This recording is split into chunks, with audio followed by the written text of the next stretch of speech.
बार की एक घटना है जो जीवन में किसी के साथ भी घटित हो सकती है। समय किसी का भी बदल सकता है, लेकिन जीवन में कभी हार नहीं माननी चाहिए। एक लड़का जिसके माता पिता नहीं थे, ना कोई परिवार था। वो एक सेठ की दुकान में नौकरी करता और सुबह शाम रोज आकर के भोजन बना करके खा करके सो जाता। जीवन चल ही रहा था कि एक और संकट ने दस्तक दे दी। दस्तक क्या दी कि अब जो है, एक बार उसने आकर के भोजन बनाया और थोड़ा सा काम घर का किया, और जैसे ही भोजन करने लगा उसके उपरांत उसने देखा कि 4 रोटियां बनाई थी, उसमें से एक रोटी कम है। उसने थका हार वह भोजन किया और सो गया। अगले दिन भी वैसा ही पाया, एक रोटी कम। तो उससे अगले दिन उसने क्या किया कि उसने रोटी बना करके रख दी और चोरी चोरी देखने लगा। तो देखा कि एक चूहा जो है उस रोटी को रोज चुरा करके ले जाता और स्वयं भोजन करता। उसने समय पाकर चूहे को पकड़ लिया।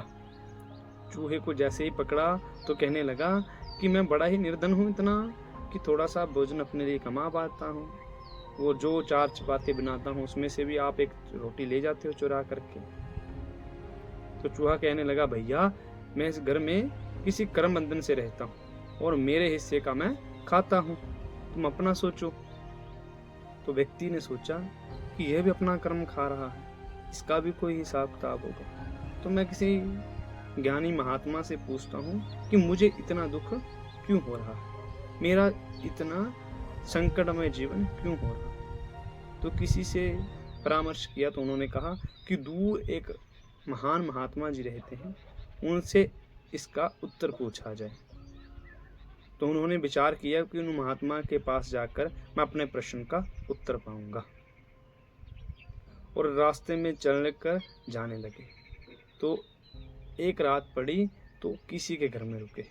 वहां देखा कि बूढ़ी मैया और उसकी बेटी घर में रहती थी। उस माता की बेटी बोलती नहीं थी। तो माता ने उस बच्चे से पूछा कि तुम कहाँ जा रहे हो। तो कहने लगा, मैया कि मैं ऐसे ही महात्मा के पास जा रहा हूँ जो मेरे प्रश्न का उत्तर देंगे। तो मैया ने कहा, उनसे पूछना कि मेरी बेटी कब बोलेगी। तो उन्होंने कहा, जरूर, इसका भी मैं उत्तर अवश्य पूछूंगा। अगले दिन फिर चल पड़े।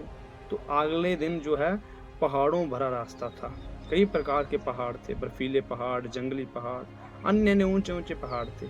तो पहाड़ ही के शुरू होते ही वहां पर एक जादूगर तपस्वी बैठा था। उन्होंने कहा, साधु जी प्रणाम, हमें इतनी दूर जाना है तो हम कैसे जा पाएंगे। तो उन्होंने विचार किया और कहा कि देखो, हम तुझे इस पहाड़ों से दूर अपनी जादुई छड़ी से पहुंचा देंगे, लेकिन आपको साधु जी से, महात्मा जी से पूछना पड़ेगा कि उनको पूछना कि मैं स्वर्ग कब तक पहुंचूंगा। वो चलते गए। आगे देखा कि आगे एक समुंदर था, अब समुद्र को भी पार करना था। एक बहुत बड़ा कछुआ वहां पर रहता था, जो कि कितने वर्षों से वहां पर रह रहा था। कछुए ने अपनी पीठ पे बैठाया उस व्यक्ति को समुद्र से पार लगाया और कहा कि मेरा भी उत्तर पूछना महात्मा जी से कि मैं ड्रैगन कब बनूंगा। जैसे तैसे वो महात्मा जी के पास पहुंचे, प्रणाम किया और आसन ग्रहण किया और कहा, गुरुदेव प्रणाम हो, आपको कोटि कोटि प्रणाम। मैं प्रश्न लेके आया हूँ, मेरे इस प्रश्न का उत्तर दीजिए। महात्मा जी ने कहा, जरूर, मैं केवल और केवल तुम्हारे 3 प्रश्नों के उत्तर दूंगा। विचार करके 3 प्रश्न अवश्य पूछे। तो जैसे ही विचार किया तो सर्वप्रथम उस माता की ओर ध्यान गया और कहा कि एक माता है जिसकी बेटी बोलती नहीं है, वह कब बोलेगी, उसका दुख कब दूर होगा। महात्मा जी ने कहा, जैसे ही उस बेटी की शादी होगी वो बोलना प्रारंभ कर देगी। दूसरा प्रश्न जैसे ही विचार करने लगे तो उस छड़ी वाले जादूगर जोगी जी का ध्यान आया। उन्होंने कहा, एक महात्मा है, संत जोगी हैं, जो जादूगर भी हैं, जिनके पास अद्भुत छड़ी है, वो स्वर्ग जाना चाहते हैं, वो कैसे पहुंचेंगे। तो उन्होंने कहा कि जैसे ही वो छड़ी छोड़ देंगे वैसे ही अपने तप बल से वह स्वर्ग पहुंच जाएंगे। और तीसरा प्रश्न जैसे ही विचार करने लगे तो कछुए का विचार आया कि वह ड्रैगन कब बनेगा। तो उन्होंने कहा कि जैसे तुम अपना कवच छोड़ोगे वैसे ही तुम ड्रैगन बन जाओगे। तीनों प्रश्न पूछ लेने के उपरांत वह घर चला गया। रास्ते में जैसे ही पहुंचा सबसे पहले कछुआ मिला। तो कछुए से कहा तुम कवच छोड़ दो, तुम ड्रैगन बन जाओगे। वैसा ही किया और जैसे ही कछुए ने अपना कवच खोला वहां से कई मोती गिरे और उस व्यक्ति को धनवान बना गया और स्वयं ड्रैगन बन गया। और दूसरी जगह जैसे ही पहुंचे तो तपस्वी जादूगर से कहा कि तुम अपनी छड़ी छोड़ दो, तुम स्वर्ग चले जाओगे। तो उस जादूगर ने उनको छड़ी प्रदान कर दी। और जैसे ही मैया के पास पहुंचे तो मैया ने कहा कि मेरे प्रश्न का उत्तर पूछा। तो कहा हाँ मैया, तुम अपनी बेटी की शादी कर दो, वो तुरंत ही बोलने लग पड़ेगी और तुम्हारा सब दुख दूर हो जाएगा। उस मैया ने तुरंत ही उस बेटी की शादी उस लड़के से कर दी। तीनों के प्रश्न पूछने के उपरांत वह धनी भी बना, तप बल भी प्राप्त किया छड़ी से, और जो है उसका शादी भी हुई और परिवार भी प्राप्त हुआ। कहने का अर्थ है अगर तुम जीवन में सुख ढूंढना चाहते हो, लक्ष्य को प्राप्त करना चाहते हो, मेहनत से कामयाब होना चाहते हो, तो तब तक नहीं होंगे जब तक अपने प्रश्नों में उलझे रहेंगे।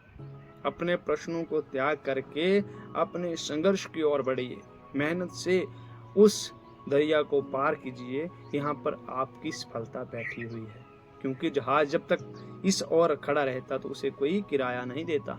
बस जब तक अपने स्टेशन से चलती नहीं, किसी को उठा करके उसके स्टेशन पर छोड़ती नहीं, तब तक उसको किराया नहीं मिलता। तब तक आप दुखी ही रहेंगे जब तक इस जीवन में कार्य के प्रति लगन और मेहनत नहीं लाएंगे, तब तक आप जीवन में हमेशा दुखी ही रहेंगे। तो बाब ये है, उठो जागो और चलो अपने लक्ष्य की ओर, अपने कार्य की ओर और सफलता को प्राप्त करो। जय श्री राधे, जय श्री कृष्ण।